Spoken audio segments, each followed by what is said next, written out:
Hey everyone, hey and welcome back to yet another episode of Battle Rap Resume. This is your host Tom Quee. Today we are recapping one of the events of the year. It's probably the best event I've ever been to. I would confidently say that. Summer Madness 8 that just went down. Absolutely unbelievable. There's been so many recaps, of course there has, because it's been just so many countless historic moments have went down there, and I got to meet Avocado for the first time, and there's so many glorious memories. But today we're going to go through it. We're going to go through all the battles.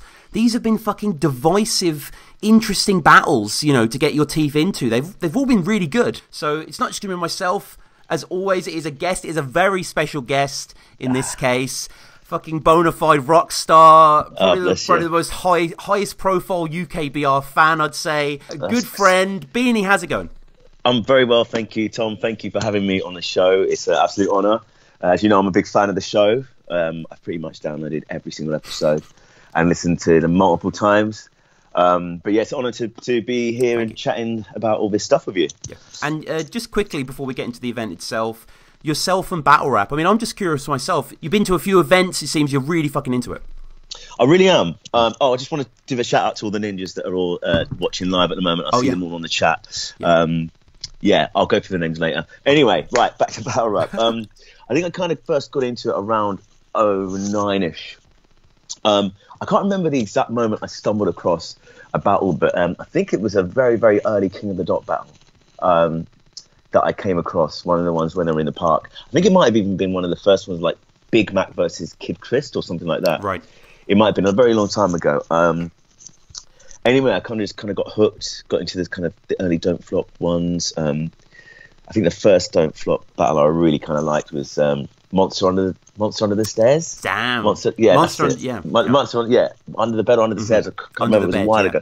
Under the Bed, that's it. You had that more inbred than sandwich filler line that I remember just really liking. That was a long time ago. I've not heard anything from him actually. No, nothing. He's one of those guys that like Kruger and O'Shea and Censor, they always hark back to him. And yeah, he's fire. He'd be a better reunion than like a Jay Mills or something recently. Yeah, man. Yes. Real talk. Anyway, yeah, I've just had a love for battles since that. So coming on nearly 10 years or so.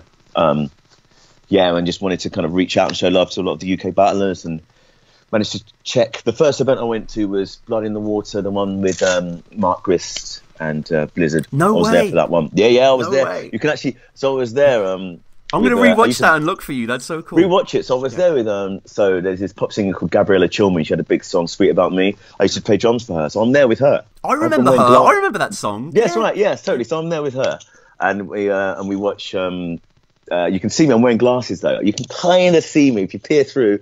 I think I'm just like a few behind that host at the time. So, but anyway, that was my first event that I went to, and I've been to a few since. So, I think I saw you.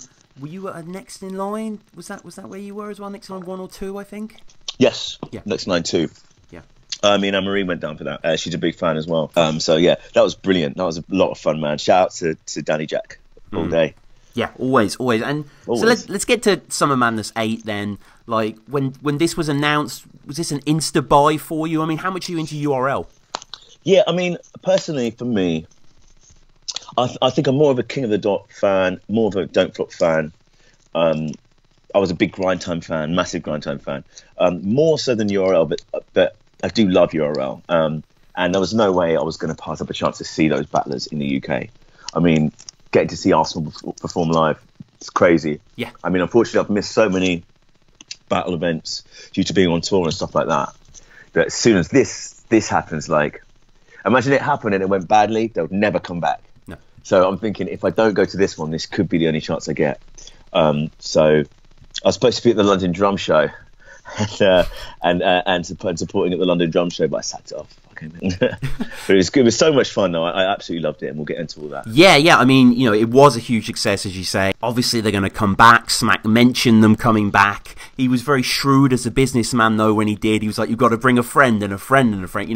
He really wanted to move it up a level, which is good to see. Yes, I saw that interview. Yeah. And he mentioned, well, it's been rumored, I should say, like URL Paris, like further European conquests and stuff like that. Like, wow. that would be very cool. But I should say for myself, when I got to the event, the Steel Yard, which was a little sort of further out than the normal Camden, Brixton Haunts and stuff like that.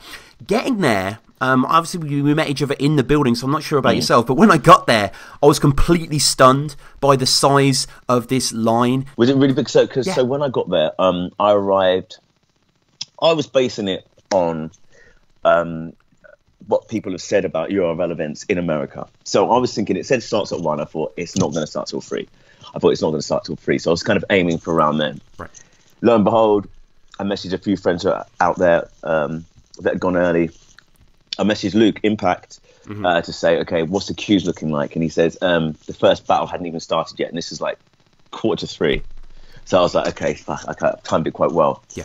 But by the time I kind of got to the area, it started pissing it down. I kind of went the wrong way. I started walking the wrong direction.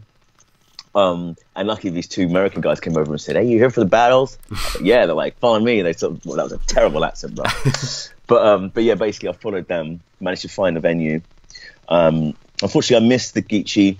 Okay. Was it Geechi Run Nitty? Yeah. And you'll have to give me the rundown of that one soon. But yeah, it was kind of. And we'll get into what we thought of the crowd as well as we get along, I'm sure. Just to add to that, in terms of the depth of people there, it was so crazy for me to see. Normally we're used to these 100-ticket events where everyone knows each other, or it's rare not to see a familiar face or a mate that someone's brought to the event or something like that. And going into the event, you went around the corner of the building outside the main exterior, and the queue actually snaked. So it went up and back down a long way. And it was quite cool. Like every now and then, saw a lot of people in the crowd. Shout out to Acre and Frost, and, everyone else that I was chilling with as well. Awesome. But yeah, as we we tried to do some interviews outside. Unfortunately, we couldn't do our 15 minutes of fame sham. Like we didn't have the time or the cameraman to do that. But people were leaving the building for like 20-25 minutes. I mean, the room itself was fucking packed. What did you think of the venue? I thought the venue was cool. What I liked about it was that, as you walk in, you've got the bar bit, and then you can just look to your left and you can see the battlers really, really well. Yeah. The only thing with that was that obviously the speakers were facing forward as opposed to the right where the archways were. So although you could see them better from the bar, you couldn't hear fuck all. Yeah. But I mean, that's what I'd say for the first few battles anyway. It kind of got a bit clearer as it went along. But I mean, I liked it that when you were watching from the main sort of section, we were right at the way at the back. I think you myself, Kruger, Pat, a few others were watching right at the back. And, the speakers, clarity was amazing, apart from the knobheads who were right next to the right of us, which we'll get into because I saw an interview with Beasley. No, I saw on Champion. Have you seen the review of the Champion I haven't. Did they mention that? I guess it was in their vicinity. We'll go into that. But yeah, so everything, you can kind of see most things, on stage. The stage could have done with being slightly higher, but aside from that, I think the visuals and everything were pretty damn good. Yeah. I mean, I definitely appreciate what you're saying about the angles of it, because we were watching a bit of Soul versus Gem, which we'll get into in a sec. Watching that a lot with Ben Jameson as well, who's became slightly notorious for his argument with Gemini that a lot of people saying was crazy entertaining. I wish that was recorded, but unfortunately it wasn't. But was that the fellow you were with? At the start. Yeah, I remember. So I thought something was brewing in there. I thought at one point he's going to blow. So, we had to sort of go round to the back, whatever, and there were those guys there. But yeah, it was it's basically a huge sort of concert room hall, and was great. I think, delivered that URL aesthetic that we're so used to. The battles look fucking crisp, by the way, I should say. I managed to get watch some of the direct feed of Soul versus Gem when I was at Avocados for the Ruin Your Day. Episodes. Totally. Wow, that's amazing. I mean, it's a bit of a battle rap name drop there, but yeah. I mean, Avocado, I've been, obviously from all the grind time stuff, been a huge fan of him. And then obviously a lot of the Don't Flop stuff when he's been teaming up with Liam. Shout out to Liam. Yeah, he's a great guy. But doing all the stuff with him and then going on to the URL stuff, it's always going to look great. So you've seen the pay-per-view stuff? Yeah, essentially, right. Yeah, I've seen so that. Then the releases are going to be even better than that. Yeah, no, seriously. yeah. Amazing. The quality of it looks outstanding, and it's going to be on the URL channel, which is such a surreal thing. But yeah, I don't want to get ahead of ourselves, which is quite easy to do with an event of this caliber. I mean, the atmosphere in the room to you, how did it differ to earlier Don't Flop events and other UKBR stuff? It was different in the sense of, as you mentioned before, there was a lot less familiar faces than you would imagine. It sounds strange to say, but obviously, I saw when I was watching the Champion one today, Tech9 was referring it to it being a bit more urban, a bit more street sounding, street looking, or something like that. He kind of said. The demographic was slightly more, I suppose, in URL fans tend to be slightly more into the street type rapping, a bit more gangstery-esque type thing. So, and I've never been to an event kind of like that in UK battle rap wise. I know Gift of the Gab is kind of more slightly towards the URL style as opposed to the sort of King of the Dot style. So I suppose if I went to a battle rap event like that, each of the, you've got the King of the Ronalds, which is the kind of more sort of like free-form punk element of battle rap, and then you've got your kind of King of the Dot, which is, sorry, not King of the Dot, sorry, Don't Flop. Which has got the comedy in it too, but it's kind of a bit more broader. And then you've got your Gift of the Gabs, which is like more street, more harder stuff. So now I've not been to any of those other type of events. So yeah, it was a different demographic, it seemed. And I'm getting ahead of myself, but I think that will add to the response that Soul got. And we'll get into that. But yeah, it to be honest with you, there was certain points where other events wouldn't have the same. People wouldn't you wouldn't imagine in a Don't Flop event people to be constantly heckling the battlers. I think or heckling. I don't know. There'd just be a slightly different vibe. But I enjoyed it. I thought it was a really, really interesting, different take on what I'm used to at battle rap events. But what did you think? I thought the crowd were intense, electric, switched on. They would repeat a lot of the slogans instantly. Very rowdy, for Tay Roc's entrance is probably the greatest battle rap moment I've ever been involved in terms of a crowd. Like, the energy in the audience was incredible. But I was nervous when the event began because you couldn't really get a judge of how different this event was going to be before, in my mind at least, I was completely wrong, the third battle, because that technically was the first proper, brand URL battle. We had, obviously, Nikki versus Geechi beforehand, the pre-recorded battle, and then we had Soul versus Gem. So the pre-recorded battle, which you didn't see. Yeah, tell me how, because I couldn't see a screen. No. Oh, you couldn't. So okay. When I came in, so where was the screen? How big was it? Yeah. So the screen was behind the battlers, where all the entourage normally would be, but here it was just a sort of giant wide screen. Showed the battle. It was great. That Avo would do essentially, wheel ups on bars and stuff like that because there wasn't really a crowd there. I believe it was part of Laffenstalk's 30th birthday celebrations. Obviously, it wasn't because of that, but he was there in the background. Disaster was there in the background. What for the Geechi Rum Nitty? Yeah, for Geechi Rum Nitty. It was on Avo's roof. Smack was there, of course. Big T. It was kind of styled as a band battle, which was a bit of a sort of cheap way of using the brand, just to do a sort of export. It's not really a Summer Man say battle, but of course it fucking was. It was a really, really entertaining clash by both of them, and a shame it couldn't go through here. And, I should say as well, the band thing on URL, I mentioned this prior, they definitely ruined their own brand there. It would have been great to have something, as Biggie says, drop unexpectedly like bird shit, just kind of the battles there, rather than then saying, it's a band battle, but it's happening and blah, blah. But anyway, quality-wise,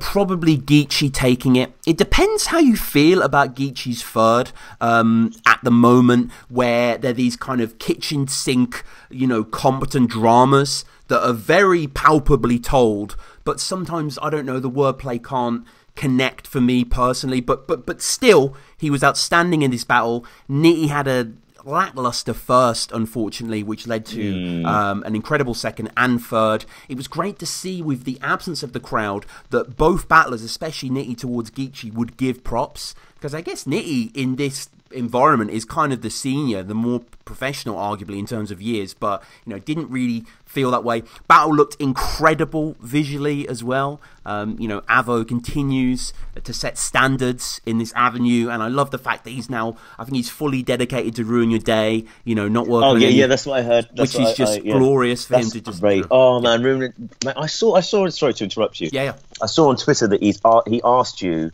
to come on and do a watch, and I didn't see any response from you. Yeah, no, I did do it. You did it? Yeah. I've been on watch. Go. Yeah, so come on. Right, I'll just. Did I just air you out? No. I'll just get into that now because I need to do not damage control, but yeah. So anyway, went to Avos and me, Canel, and Most Prob did a watch with Avo. Sick. That's a great lineup. Shout out to Canel. Hey, that's amazing. Yeah, that was a really good lineup. So we went through and did that. What did we do? We were originally supposed to do Nico De Negro versus Conquest. I don't know if you're aware of Nico. No, I don't. No, he's kind of this sort of obscure hero of crappy battles. So basically, we were meant to do that battle, but we couldn't find it. So we did another one of his versus a guy called Killer Question. We also did Tony D versus Adam the Rapper. Oh, that was sweet, wicked, yeah. Shout out to Adam the Rapper as well. Yeah. He's really good. Bam was involved as well, and then basically Shufflo came round, which was so fucking good to see. They did their own set of episodes. In the meanwhile, I had some of Bam's spliff, got way too aggressively high with beer, and I'm basically mute for the entire episode with Shufflo. So you did a tells everything. Recap, basically. The occasional sycophantic comment just to be sure. But so that one's a bit of a wash. But the other two are really good, and obviously Marlon Shuffle with everything. The battle we watched, I should say, the Shuffler one. We did the Pat and Roan compliments battle. Oh, brilliant! So yeah, but one of the good things about all these episodes that we did, that Avo, I was speaking to him afterwards, commented on, was none of us were focusing on the chat. You know, we weren't looking at what people were saying live, and, you know, some guests can get mired in that and just, you know, start repeating them and mocking them and whatever and getting owned, obviously. So that wasn't there, and I think they're all about half an hour, 40 minutes long, like, you know, for a short battle. So we had a lot of good fun with that. That's great. That'd be amazing. I know. It was such a cool moment. And, you know, thanks again to Avo for having me over there. So, that was the first battle, the recorded battle. But let's get into it, Beanie. Soul Gem. Okay, so it starts as soon as I can't remember who came up first. I think it was Gem. Was it Gem who came up first? Yes. Gem came up first. Great audience response for Gem coming out. I've got to say first though, somebody introduced and I heard some boos. Yeah, there were big boos. But big boos, right? So as soon as that happened, I kind of thought, okay, how are they going to receive this battle? Yeah. Is this battle supposed to be... Should we have saved this battle for the UK crowd that will respect it? Because there was unnecessary boos. There were some guys... Like you actually... Where I was standing, it was me, Pat, I think Kruger. He wasn't booing, by the way. That was nothing to do with it. No. But I'm just saying, we were sort of standing there. And there were some people there just literally just like, we don't give a fuck who you are, blood. We don't care who you are, blood. Shouting while I was talking. Like, unnecessarily. And I was just thinking, okay, already there's this, like, we don't flop hate. So I was thinking, okay, so maybe we've kind of wasted this battle on this crowd because, you know, they're not going to really appreciate what either of them are saying, or they might just side with one that has more relatable bars to what they're saying, but in a hate and don't flop way, do you know what I mean? But yeah, so Gem gets a really good response, which is great. Soul also did get a good response too, when he did come out. First round, I mean, Gem, it was amazing what he did. He did it incredibly. He realised his audience, and he crafted some bars that completely, no matter what Soul was going to say for his first round, was not going to matter, because there was people standing. Soul, as everybody knows, Soul went the route of Gemini went the route of saying that Soul was a racist. Right. So he's talking about his racist bars. Yeah. I was there. There was about maybe 6 white people in like a place of like, you know, hundreds and hundreds of these black guys in there. And then, you know, for him to just say that, how he did, there's people going, we're going to catch you outside, Brad. We're going to catch you outside. Next to me, they were saying that, shouting that to Soul. Soul hadn't even said anything yet. I was just like, wow. But he did it in obviously a very well-written way. I'm not just going to say, oh, use the race angle on a white going there, it's out of order, because that's taken away from Soul's lyricism. Sorry, from Jem's lyricism. It's taken away from how good Jem is, because Jem's brilliant. You know, and for him to kind of to work out the angle that's going to work, that takes a lot of you know, talent to do. Yeah, of course, yeah. So he knew what he was doing. He did very, very well. That's Jem's first. Now you tell me what you thought of Jem's first. We'll do it like that. Yeah. I thought Jem was, you know, absolutely a mastermind, clinical with this idea. You know, he knew what would work. This isn't necessarily, this battle as a whole, and Jem has said this himself, it's not necessarily his best material for me personally. I agree. You know, but it was a completely different, you know, environment that they were entering here. Jem understood that the crowd was going to be ignorant. I mean, Soul, his flaws are, his main angle was weak anyway. I think his main angle, if that existed on Don't Flop, I beat Tony, Tony was the best. I know. And he had to explain. I beat Tony. You're Tony's son, which was garbled as well. But in his early bars, I mean, I've only watched the battle once, you know, well, twice actually, but that was kind of after Bamalam, so don't really remember the second time. But you know, Soul had to pad it. You know, he had to be like, if you don't know, this guy's X and Y. Whereas Jem just spoon-fed it. You know, he put it on a plate there. He had the evidence. You know, he was making his point. And I think there were some bars sprinkled in. And it was quite a slow burner as well. It wasn't a twist into you're a racist. He kind of set the scene early on and then kind of, you know, spanned out. But, yeah, I think Jem won the round. I think Soul was always going to have to fight back, you know, in surroundings like this. But especially because of this angle that gets thrown against him. And the guy didn't crack. Of course. I mean, Soul is unbelievable. I mean, he's you know, he's not just, you know, pretty much the best in the country. He's one of the best in the world, and that's pretty much the consensus around the world too. But I would have thought that he would have realised this is a URL event, and to even just to get the URL battlers and the people on stage on side. Him talking about the Tony D thing. I don't know why he thought that everybody there will be. Because Tony D essentially was a Don't Flop rapper. I don't know why he thought that everybody there would kind of know so much about the Don't Flop thing when it was a completely different league. Yeah, I completely agree. And, you know, again, who won to you? Well, that round? Yeah. Gemini won it, clearly, right? But I mean, you know, I think, like, it's this hard one. It hurt me. I remember telling you, it hurt me because I was like, fuck, Soul's gonna lose. And I was like, Soul's like, I just think the guy's a genius. But having said that, I think the same about Gemini. But I think, to be honest, I'm more of a fan of Soul. But I was kind of like, the first round, yeah, I think Jem did more, and he thought more, and he rhymed more, and he delivered it a bit better. So, yeah, he won the first. He definitely just commanded a bit more authority. But Soul did, you know, as I say, fight back. I love that moment when it was mentioned that Soul was racist because he dissed the Quran, which, I mean, you know, doesn't really make sense. No, that doesn't make sense. Yeah, that's a good point. That's a good point. Yeah. But then someone said, like, fuck you or something, and then Soul just, like, started calling him a wanker. I was like, yes, Soul. Yes, exactly. Because mate, he's not a pushover, man. Soul is not a pushover. Oh, I mean, as we saw in the second round.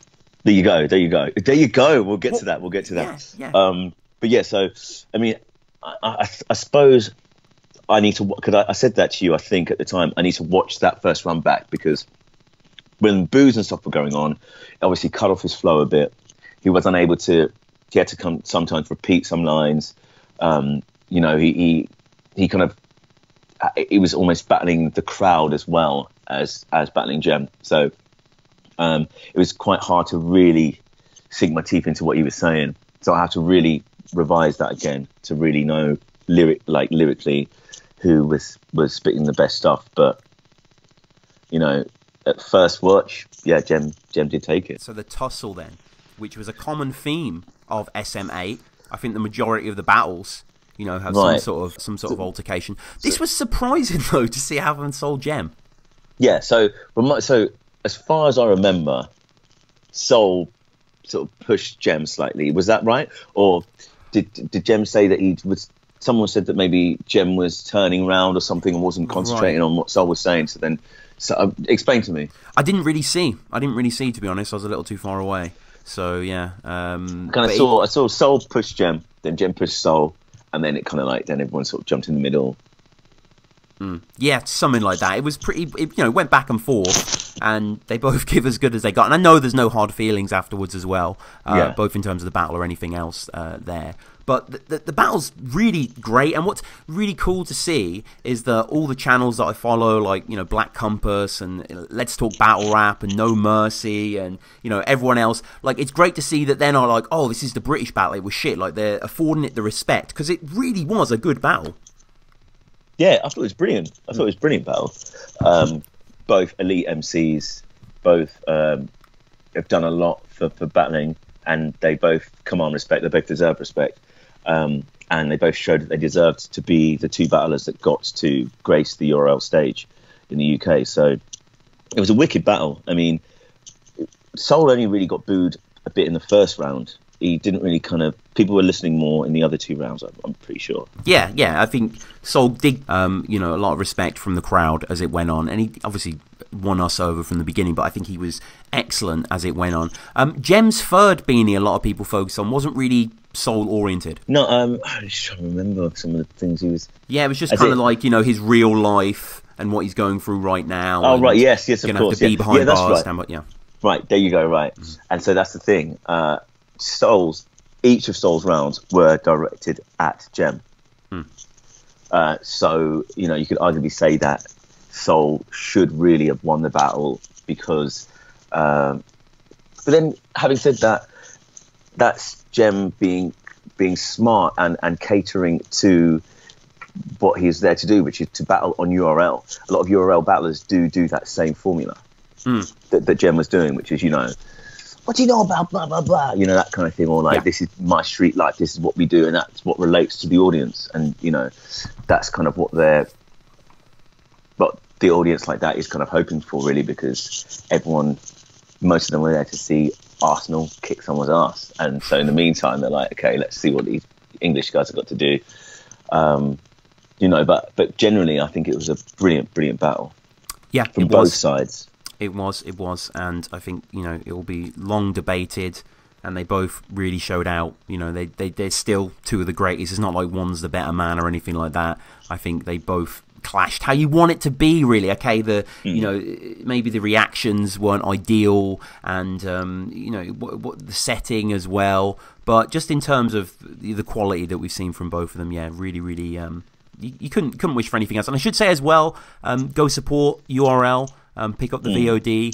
The battles do not come out for ages, although I think this battle, Gem got like 2-month release date written into his contract, which is pretty cool. So hopefully we'll see that by the new year. But yes, some of these we may not see for a long time. Hopefully, seriously, yeah. What have they said? What is the other release dates like next year? Well, no, but even like Summer Madness 7 is like 3 months ago, and there's still battles coming out. Like they're not like a Don't Flop where they put them on quite quick. Oh yeah, fair play. That's true. So, and I must also say, sorry to interrupt. Yep.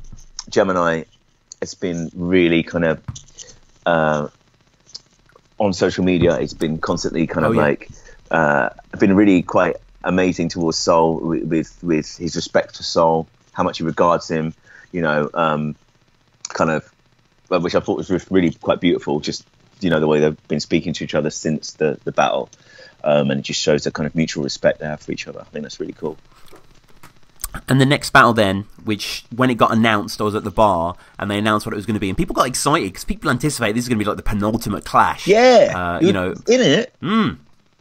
Roc versus Pat Stay. Yeah, man. Oi, listen, when Roc, when they said, they didn't even have to say. No.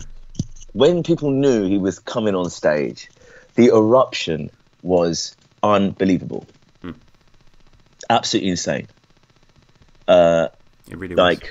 And again, watching. I watched the champion. I watched the champion review, and they said the same thing. That apparently that was like the biggest reaction that any URL battler has got ever on any Summer Madness, including the American ones.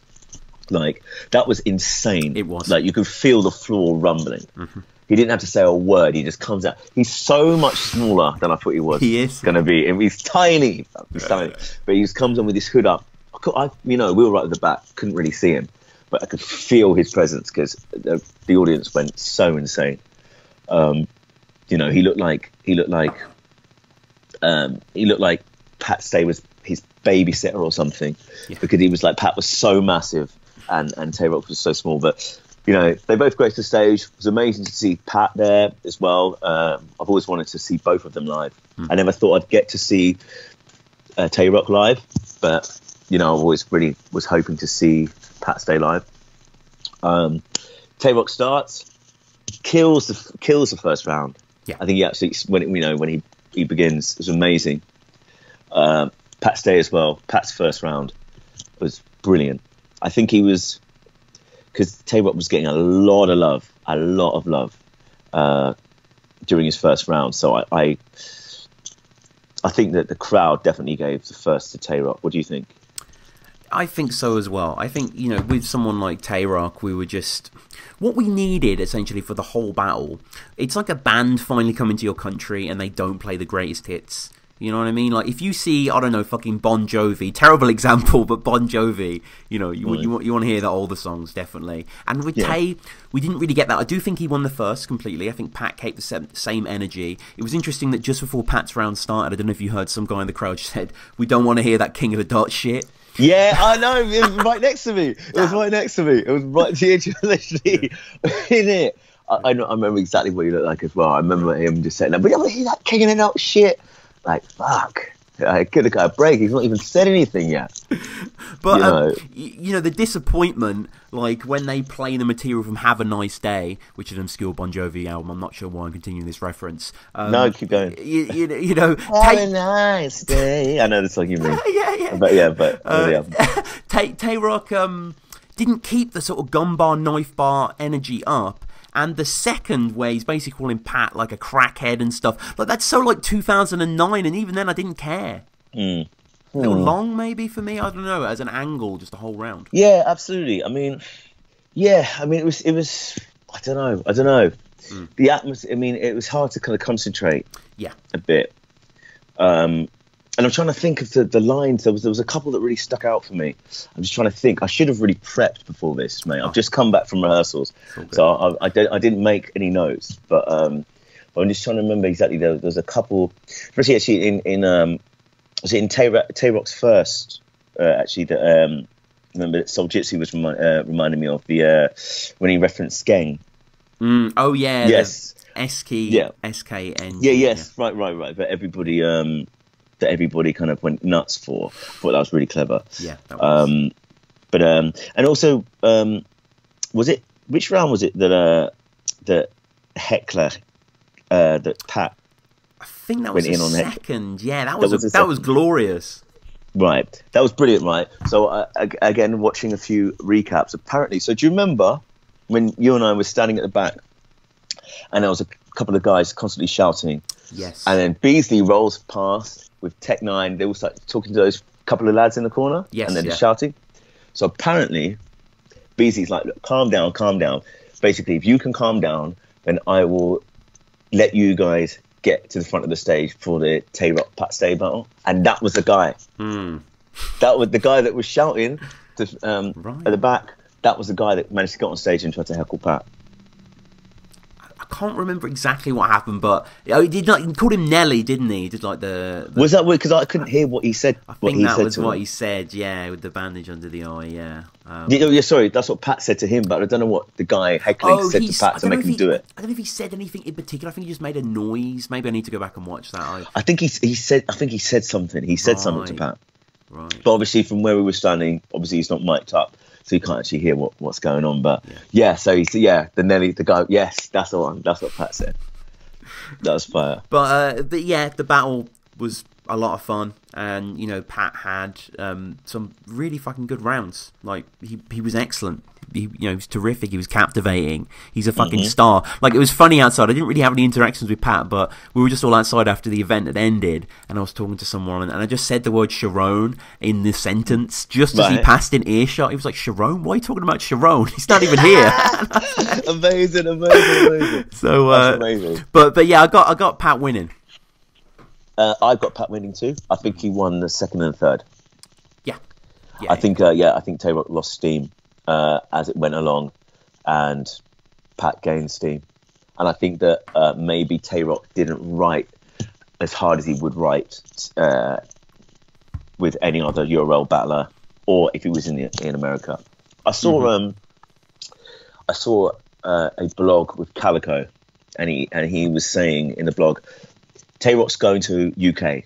I hope he doesn't come with his normal style. I hope he appreciates that the UK crowd enjoy more jokes. I hope he appreciates that it's a completely different environment, and he needs to cater his stuff for that.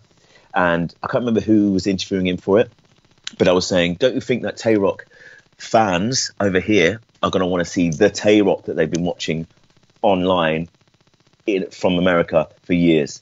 Calico was like, nah, if I ever speak to him or anything like that, I'm going to let him know that he needs to cater for the UK crowd because I've been to Don't Flop, etc. I have a feeling that either Tay saw that or he spoken to Cal, and Cal said to kind of not do the same aggressive blah because the UK crowd won't get it. And I think that's why you didn't get 3 rounds of the ba ba ba ba ba ba. Sure. Because that's what the audience there were expecting. That I'm damn sure they were expecting that. Yeah, I mean, that's and what they didn't wanted. Get that. That's what we wanted. The yapping jackhammer that he that's is. Exactly what they wanted, and we didn't get 3 rounds of that. We got 1 round of that, but we didn't get 3. No. And I think if we'd have got 3, Pat would have had a harder time. Yeah. I mean, it's like Soul versus Shocks. It's like if every round of Souls is like his first, then he wins. But he sort of, definitely. Went a different route, went arguably the wrong route. But Soul's third is aging very well. It's like, old vinyl, like in a while again still. But we got 3 rounds of Pat Stay. So we did. When you get 3 rounds of proper Pat Stay, you need to do more Tay Roc to beat that. The next battle was the one that I was closest for. I mean, there was this sort of impenetrable 5-man deep ring around the crowd that was hard to sort of get through. I'm not really used to that with events. You can normally get to the front. Although Martin, Naz, and Eddie as well, they're the main guys who are always on the front of all the battles, and they were there at URL. They didn't move the entire time. Oh, really? Really? Yeah, wow, I spoke to them outside, so shout out to those guys. They were there at the front. I was a few rows back, and we had Arsonal Twork, which I will confidently say is probably one of the best battles I've ever seen live. Jeez, man, Tom, my goodness.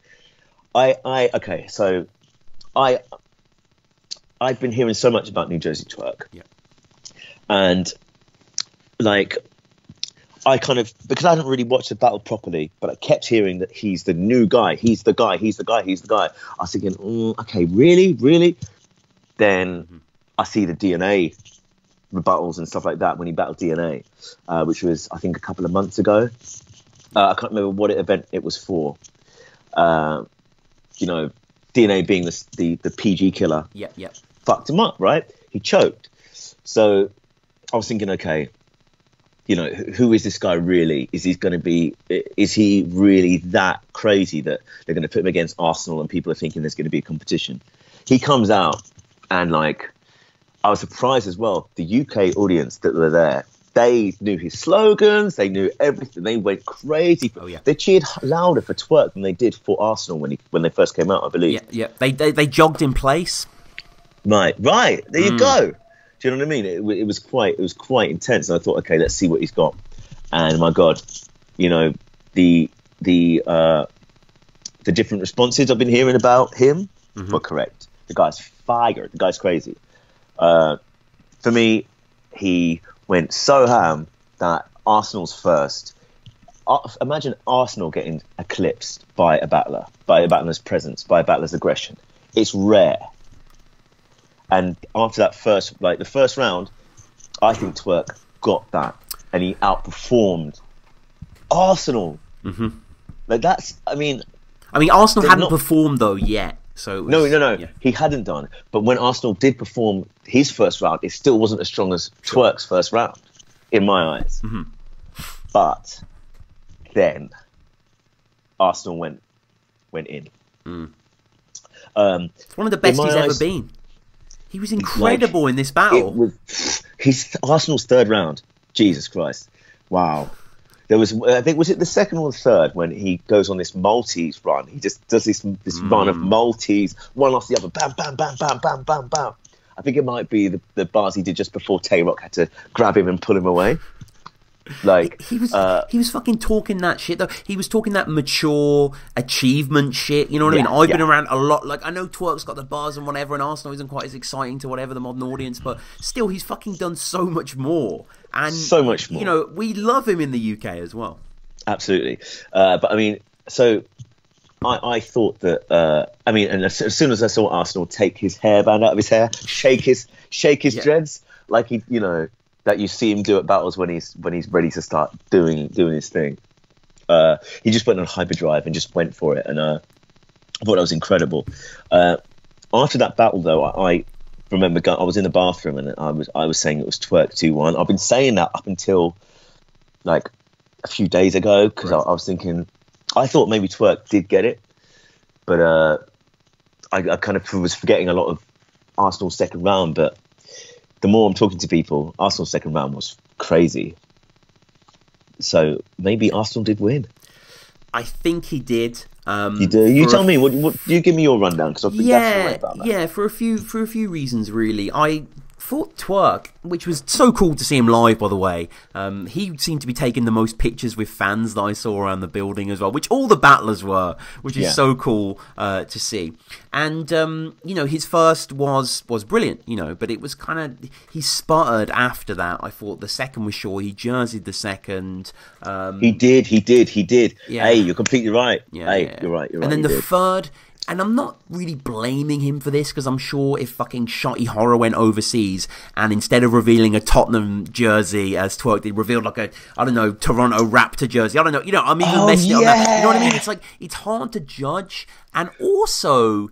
And it's what was the top he revealed? So yeah, so basically I don't know anything about football. Okay, it's a football thing. So yeah, he was sort of parodying, I guess, essentially Ars versus Shotty. The Arsenal, yes, of course he was. Yeah, birthday. But I didn't know the team. Yeah, so it's kind of a play on that in some sort of bizarro world. So it's kind of like Tottenham are the main opposition to Arsenal. So he said like I'm Harry Kane. I'm like puncturing Arsenal or something like that. But it doesn't really make sense. Don't do that. No, don't do that in London. You don't know who is fan of what. It's sectarian in there. Don't do that. It's with the rivalries and shit. So yeah, it was a bit misguided, really. And also, Arsenal did a strapped in before Twork, which doesn't really matter too much, but we did get a strapped in. You know, we get like we Twork's bars as well. Like one of his biggest reactions was like him putting the gun behind Arsenal's head, bow, now you have rounds coming out, good rounds out your mouth or something like that. And it was like, you know, but it was huge. And the amount of fucking bows, like in Twork's rounds, like it's a fucking punctuation full stop for that guy. But yeah, I've got Arsenal winning. Yeah, I agree now. I was kind of, I think, I didn't like Arsenal's first, but he was Arsenal's disrespectful in the battle as well. You know, I think Arsenal. I mean, the amount of people are told he didn't win. I apologise to anyone who I said that to because I think Arsenal definitely did win, really, because he outperformed. I think I was just surprised to see my first proper Twork battle where he was going really, really, where he didn't lose to DNA, basically. But no, it was all round explosive battle, explosive. You know, the ending. After Arsenal had finished his last round, you know, the stage went crazy. You remember, like, Arsenal was jumping around the place. You know, it was electrifying, and yeah, it was definitely an important battle to have watched. Yeah, it was a stunning battle. I think most people are picking that out as battle of the event, calling Arsenal champion of the night as well. And yeah, I think I would agree with that. I think this is, you know, Ars was on fire. He was. Having said that. And this would be a good segue to the next battle. I don't think he was champion of the night because he didn't 3-0. I think the next battle, there was a battler that 3-0'd his opponent. Okay. And his name is Iron Solomon. Ah. His name is Iron Solomon. Aaron Solomon. Kilt. URL term. Kilt. T-Top. Yeah. Am I wrong? No, I don't think you are. I think T-Top's obsession with Briss methodology with the circumcision was a little bit uninteresting for me. It was a bit of an odd battle. I need to watch it back, to be honest with you. I don't remember it too well, but I really liked Iron Solomon's sidebar in his second though. Loved his call-outs. I thought it was really good. I mean, it wasn't the best Iron Solomon I've seen, but he 3-0'd T-Top. Like, there was no other 3-0 debatable battles. There was no other 3-0 no debating battles of the whole card, really. I thought that... I think, it was a really... There was, as far as I remember, there was a point where Iron did get booed for a couple of bars. Do you remember this? Yes, yeah.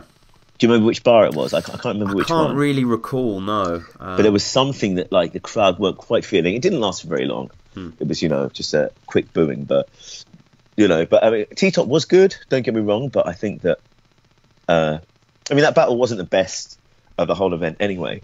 But Iron Solomon definitely won each round. Yeah, I would say so. And shout out to Iron Solomon as well. I got a chance to speak to him after the event. He was with his wife, actually. And, we were just having a little chat or whatever. And I was pretty drunk. So I sort of I sort of said, oh, sorry for speaking to him. Sorry. And she's like, look, I get to speak to him every day. Like, you can speak to him. And I was like, oh, thanks. That's cool. But yeah, he's a really cool guy. And hopefully we're going to get him on the show soon as well. Yeah, I mean, one of the best things about this event, just before we get on to the next battle, is how many battlers did we see for the first time? You know what I mean? URL could definitely do another event in this country and not have a single battler that was on this card, and it would be just as exciting. 100%. They could do a tour and every single day have different battlers. It can just be a couple of weeks, and everyone will still come. We had what did we have? We had less than 10. Yeah. So we have less than 10 URL battlers there, and to think about how many there are, it's pretty amazing. So hopefully next year we get a regular occurrence of that. I hope so. I mean, they're definitely going to come back next year. There's no doubt about that. Summer Madness 9 or whatever. Or they actually do a Summer Madness, or, they can do whatever they want, really. Call it its own event card, or, hopefully they'll put some UK guys on there as well. I would like to see Shocks versus Big K or Shug or something like that. That'd be great. Maybe get Soliloquy out of retirement. I've got that Patreon money for you, boy, man. Maybe me and you got to step in that ring one day. Come on, let's get it. I'm joking. I'll be the worst battle rapper, man. I've always thought to myself, I'd love to try it because I'm so obsessed with it. But I don't think I've got the voice for it. I don't think I've got the projection for it. I don't think it will sound right. Sure. Have you written any bars? Have you? You know what? I dream of. I go to sleep and I dream of bars. I'm writing them in my head all the time. But there was one time actually. I had this idea. So I was talking to P Soldier because he was in Leeds and I had a show in Leeds. So I said, I'll come to the show. And I had an idea because we were doing. It was for the Rudimental tour. They were filming a documentary type thing about the tour and the rehearsals and the whole new album campaign, which drops January 25th, by the way. That's good. A little plug. But basically, so I thought the boys know I love battling, so I thought it'd be quite fun to do a little battle, one round of me versus P Soldier at Leeds, right? And then I chickened out a few hours after. I thought this is a terrible idea. I'll just get destroyed. But aside from that, no, I've thought about it sometimes, but I thought, no, I can't. I'm just going to be a spectator. Yeah, okay. Well, here's hoping that one day you step in, but I understand the other commitments, and I'll have to battle chess then as some of my yeah, I get it. I have to settle him. So as we get to the end of the event, John versus Hollow. Yes. Now John versus Hollow. So I had to disappear after each of their first rounds, unfortunately. The energy. Got to meet Hollow the Don as well. Within the first hour of being there, which was hype for me. I've been a fan of his for years and years, as everybody is basically. Yeah. He's regarded as one of the best, if not the best. and I really was excited about seeing the Battle of the Dons. Really was excited about that. So, remind me who went on first. Who did the first round? It was John. John started because Hollow had the signs interrupting. He had the what? Remember, he was showing like what did he say? Like he stole that or something like that on the sign. Yes, that's the one. You're right. Okay. Yeah. So that John's first round was wicked. I liked. He brought up the little fight they had. Mm-hmm. The last time he looked at a mirror and he's going through it. Through it. Yeah. Right. That went off. Yeah. There's a few other bars that really resonated too. And was it you that said that another battler stole he stole that, or the sign he had? I'm not sure. Someone that was next to me said that. Or no, maybe John said. Yeah, maybe he did. Yeah, I mean, I guess like Hollow's kind of stealing it from Bob Dylan, but to a certain extent. No, there was a battle that. Right. Yeah. Anyway, but I mean, I thought John's was really, really strong. And then I saw most of Hollow's first, and I had to just sort of disappear. So you'll have to sort of give me the rundown on that. Yeah. I mean, Hollow again had a strong first. It was quite funny actually because one of the punches that went off big in the room, and also Tony Bro from Black Compass. Which did you listen to Black Compass, Beanie? No. It's a brilliant battle rap podcast, Okay. the four guys, and I've had a few of them on the show before, especially Tony Bro as well, the sort of main head honcho over there. But anyway, I was on their show, I should say, dear listeners, as Battle Rap Resume, doing like a preview of something I'm about to say. It's on their channel, so definitely check that out. That was good to see. And I was listening to their recap, and he went crazy over this bar. I don't know if you remember it from Hollow's first. And I don't know, if for us UK ears, it's a very cliche bar, where Hollow's talking about stabbing John, that leads to Liverpool. Oh, right, okay, yeah, you know what, I've heard so many of those. Yeah. I think there was do you remember a UK battler called Truth? I do, yeah. What was the one he said? I'll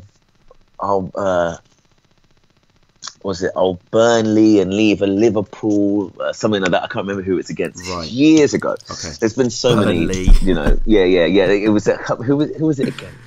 Lee Scott, anyway. Maybe? It could well be. Yeah, maybe. There's been loads of Liverpool. There has, O'Shea's definitely said something on those lines. Yeah, and just Tony Bro, God bless him, was like, yo, you don't get it. Leeds is like a place. And I was like, that's no, you don't need to do that. Come on, bro. Like, for real. Yeah, those ones. There was a couple, actually. There was a couple of, like, explanation bars after very clearly obvious statements through that event, which kind of made me laugh. Kind of like, I was like, oh, I ruined it now. Like, we all got it. It was quite simple in the first place, but now you've dumbed it down even more. It's like, now I just don't like it at all.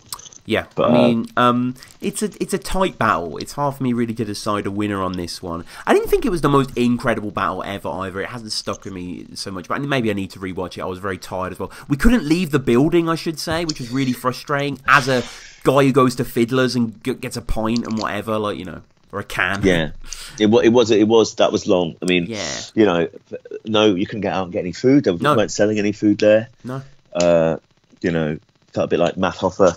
I couldn't eat anything. I had to punch someone. One of those sort of things. It was it was a bit like a bit frustrating, that sort of aspect of it. But generally it was kind of didn't matter too much because there was some damn good battles going on. There was. I can't wait to watch that one in full. Did anything else crazy happen during that battle? Was there anything controversial?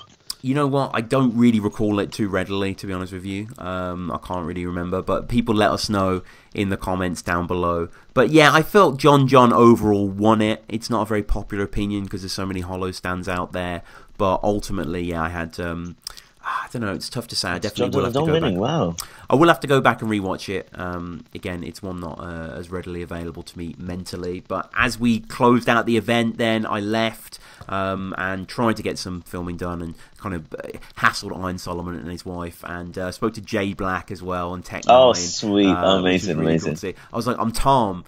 From Battle Rap Resume, he's like, oh yeah, and he sort of knew who I was, and then I was sweet, and then, that's amazing. Because they mentioned it. The reason I say it is because they mentioned the Mickey episode on an episode of Champion, and he's like, which Mickey one? The Culture Vulture one. Oh my god, that's disappeared, right?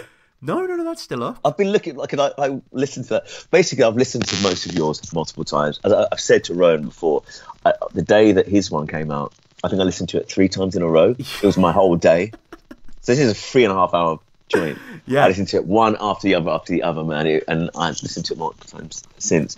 But the Mickey one, I listened to it a bunch of times because I found it hilarious. You know, it is a good episode. Yeah. It's a great episode, but obviously, you know, it was all in jest, really, wasn't it? Because we've done multiple ones since, and exactly. No, I love Mickey, and we did live Mastermind with Mickey actually.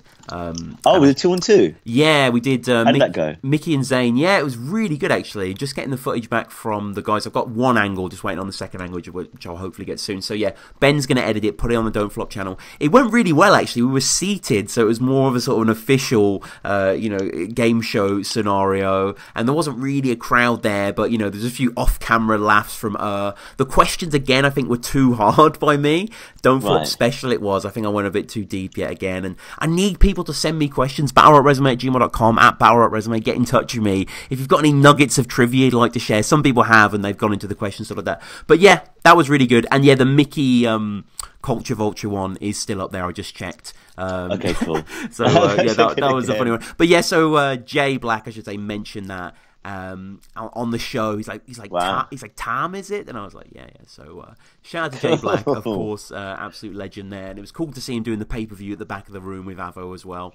And that was about it, really. I guess, again, people go out and buy the pay-per-view. Yes, do it. Definitely support that. Make sure that they come back again, and don't miss out next time, everybody, because it was something special. It definitely was a milestone in battle rap for UK to have these absolute legends that, you know, hardcore fans have been watching for many, many years. And, you know, it's great to have Sol and Gem there as well, repping us, and they did such an amazing job, doing so. So let's just, let's fly the flag for UK and get these legends down here too, and show them that we're the best crowd on the planet. So, I guess finally, how do people get at you, follow you, your music? If you want to check out what I'm doing and everyone I'm working with, and all future developments, etc., you can find me on Instagram at Beanie Music Official. And yeah, I think just that's the best place to kind of get at me, and then you can see the links for everything else I'm doing on there. But obviously, you can check out on Rudimental UK at Rudimental UK or Amory or whatever to see live stuff. But check out at Beanie Music Official, and that's about it. Yeah, we'll put all the links down below. But thank you so much, man. This has been great catching up. Honestly, it's an honour to be on this show, to chat with you and talk about the event. It was great to meet you properly this weekend. Yes. And this is one to add to my collection of battle rap resumes that are downloaded on my phone. No, thank you very much. Again, man, really appreciate it, and maybe we should do a chat in the future about anything, like your history, the events you've been to and stuff. I'd love to do a proper one. Yeah, let's do a like a proper just us talking about you and battle rap, and like a fan cast or whatever. But maybe I'd love to do that. I'll prep properly for that. All right. So be a pleasure. Yeah, of course, man. So thanks everyone again for listening live. You can support us by subscribing to the channel. Patreon is there as well. At the moment on the Patreon, we've just uploaded all the Next in Line free interviews that we did at the show. That was really good. We've got O'Shea and Danny Jack. We've got Lazy and Terminal. Just checking out. We've got Barnier and D-Mac as well. Podge Dwyer. We spoke to some cool people there, so they're all on there. Major Concerns and LSD and little Academy debate as well is on the Patreon, so that'll be out there soon. So this has been Tom. Thank you again. Yes, let me just one time I want to shout out Frack quickly, because he shouted me out on the Dirtbag Dan show, which I'm a big fan of too. I just see him in the chat quickly. I've just spotted the chat quickly. So what up, Frack? Lots of love. Yeah. Shout out to Frack always, man. But we'll end on Frack. What a legend. So this has been Tom and Beanie. Thank you again, sir. Thank you so much, Tom. All the best. Big up Battle Rap Resume. Lots of love, and chat soon.